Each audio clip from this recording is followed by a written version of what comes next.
Welcome one and all to F1 2021 and welcome to the 5th episode in the F2 Hotlap and Setup series. We're here at the Circuit Gilles Villeneuve in Montreal, Canada, racing around the 4.361 kilometre circuit. The first Grand Prix back in 1978 and well, no Grand Prix last year or this year, but definitely an iconic circuit on the Formula One calendar.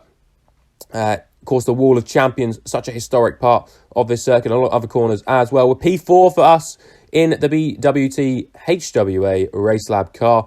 Pretty decent time, 2/10 off the fastest at the front. Let's have a look at the setup. 6.8 for the aero. For such a historically low drag circuit, it's quite high, the downforce on the car. 40% on, 60% off, helps with some of the corner exits being a bit more off. Camber and toe quite high, help with the grip around that sort of first and middle sectors of the lap.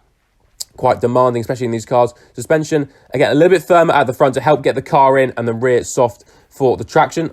A lot firmer at the front, for example, than we saw in Azerbaijan, just because those corners are a bit more demanding rather than just the standard 90 degree. Make sure to watch Azerbaijan if you haven't seen it. Brake bias, again, quite towards the rear because there's some heavy brakings on this lap, but not as far as Azerbaijan. And the fronts are a little bit softer than the rears. In the tyre pressure, let's go.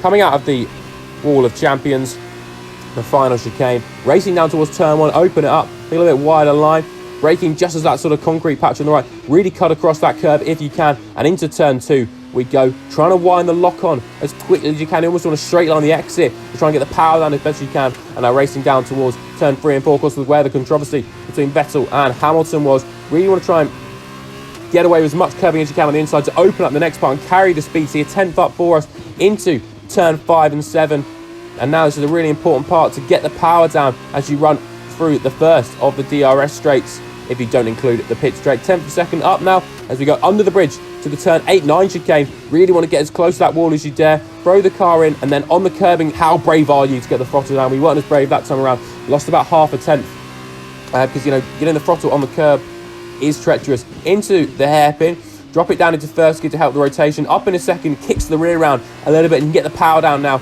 we get a lot of time on the exit, and now a 10th and a little bit up. DRS wide open now as you head down towards that final chicane, up against the Wall of Champions, and it's this is a full send part of the lap. The final two corners, you want to give it absolutely everything, braking hard, throw the car in, clatter the curbs, and get the power down as quickly as you dare. Shortest run to the line, keeping to the right hand side, and that is going to be a 1 minute 17.795, which puts us into P4. Pretty good lap overall. I feel, again, a little bit of time on the table, but that's the joy of the F2 cars, trying to put the perfect lap together. Almost near impossible. And we're going to have an off-board, have a look, see what we can see, and hopefully try and uncover a little bit more of the secrets of this circuit. Really want to be nice and tight through turn 1. That opens up turn 2 a little bit. That just allows you to take a nice line. We wound the lock on pretty well, to be honest. Running wide on the exit allows you to get that power down as you're not taking as tight a line. We could have gone a little bit tighter through turn 3. That would have opened up 4 a little bit. We did gain a lot of time right up against the wall on the exit down towards turn 6. I actually found I didn't get it on this lap, but if you take a lot of curb through turn 6, it opens up turn 7. But we got the power down pretty nicely, it must be said, through turn 7, using all the track available to us on the exit. Cut across, shortest run towards turn 8. We go under the bridge, taking a little bit of curb on the inside. That did push it a little bit wide, and again, getting the throttle on that curbing can be so treacherous. I did lose the car a few times there in sort of the build-up to this lap, and then down towards the hairpin. Getting the car into first gear. One of the corners you can get into first gear on this track, probably the only corner you can get into first gear on this track. Then when you go up in a second, it flicks the rear round and gets you straight line for a much better exit. The run down towards the final chicane, turn 13 and 14.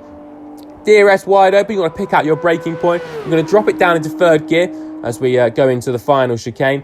Throw the car in, clatter the curb on the inside. You want to try and clatter curb again on the outside. Another shortest run towards the line. DRS open for the third and final time, and across the line. It is a 1 minute 17.795.